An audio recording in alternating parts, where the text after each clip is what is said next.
Welcome again, Virgo. Dadhichi here with your May 2019 horoscope, and we see straight away the power of Mars in the upper part of your horoscope as the month begins.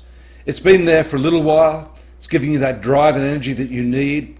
You could be a little wasteful with the way you are utilizing your energies. Have a look at how Mars is moving into that exact opposition pardon me, to Jupiter. And that usually shows that you are biting off more than you can chew work-wise. Although generally Mars is good in this upper part of the horoscope, gaining what we call directional strength. It is not particularly a friendly planet, so this opposition indicates some caution necessary to make the most out of it. Excuse me. Take a look at this very powerful Venus and Mercury conjunction here in your 8th house of shared resources. While you've got this lingering Neptune transit in your 7th house, and also in a very hard aspect to Mars in the first few days. It's a passing aspect, but nevertheless, this combination can hamstring you, it can tie you up, it can make you feel as if you're unable to do what it is you want. It's interesting that you've got the opposite meaning to this Mars-Jupiter opposition. So you can see we can't necessarily single out one aspect.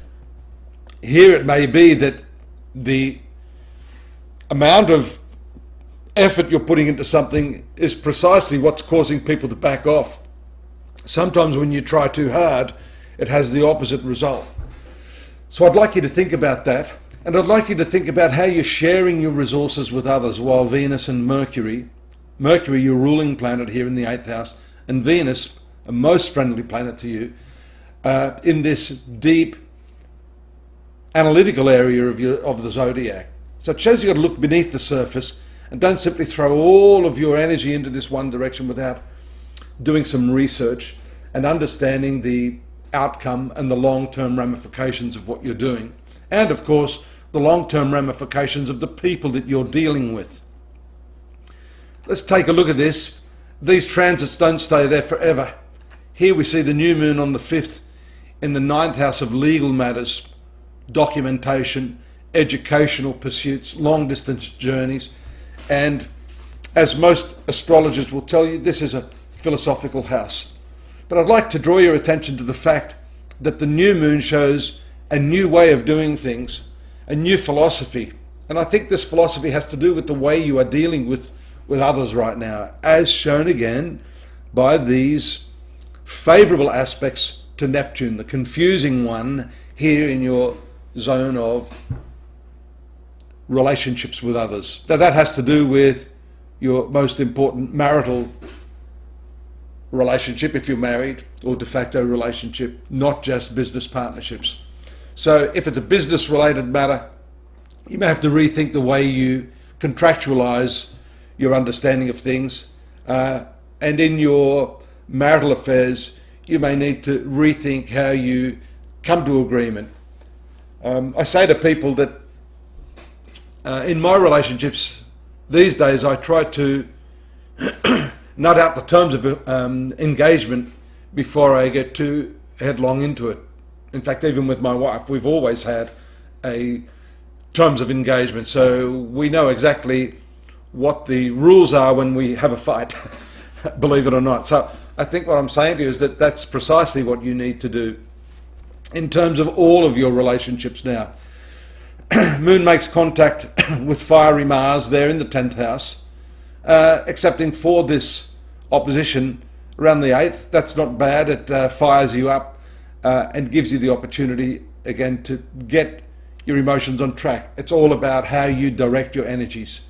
Social opportunities as the moon transits your 11th house around the 9th and 10th, and then a low-key point which we usually see when the moon transits your 12th house around the 11th and 12th.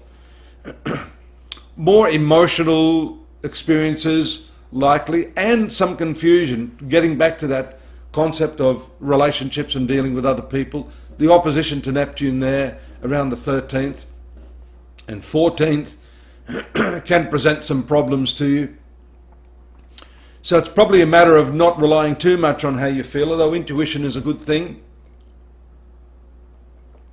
You need to watch that impulse, which we see here with the square from Mars. Making hasty judgments will create some problems. Here we see you can use your creative mind and think things through a little more carefully with the trine aspect to Saturn here in your 5th house of romance and love affairs. And that may be the area where we see a lot of this playing out. Notice there's a grand trine around this time between the Moon, Sun and loosely Mercury, more the Sun and Saturn here. So some element of responsibility is tied in with this combination. There's some financial and contractual issues again, matters of understanding coming up. 4 planets in the 9th house, that has to be an important point that you need to look at, especially with Uranus being here and Venus, the ruler of your educational pursuits and higher thinking, being thrown into a bit of a topsy-turvy by its association here.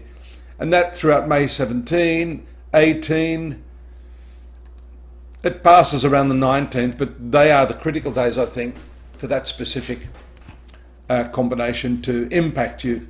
Moon moves to the 4th house of your domestic activities. Notice here again, you're not escaping the power of Neptune here in the foreground along with Jupiter. And these planets are also in a hard aspect. Neptune and Jupiter, the natural rulers of philosophy and higher ideals. So when the Moon makes contact here, perhaps some of your ideals are at odds with people in your family. This is the family sector of your horoscope. So again, it's all about communication, which we see here. And just at that time, around the 21st, when both Mercury and the Sun move to the upper part of your horoscope, indicating some big breakthrough. Notice also Mars had moved out of that area.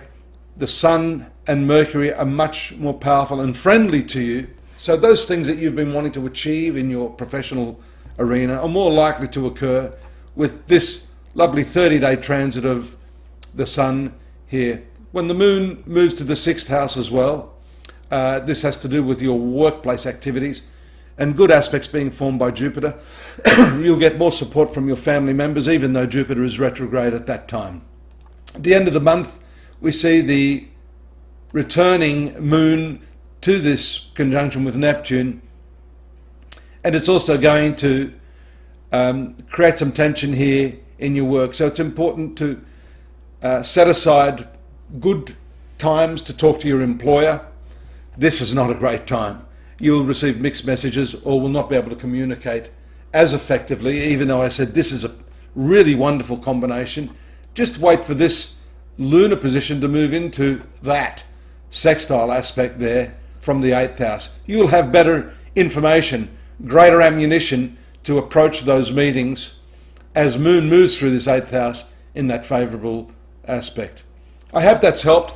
It's just a brief skimming of the surface. More at astrology.com.au, where you can get the in-depth analysis. Don't forget your daily fix and the yearly forecast, which will contextualize this. And naturally, I'm there if you need to talk to me about any of the tricky little issues that might be concerning you. More than happy to do my best to alleviate your concerns. Till next month, take care. Bye-bye.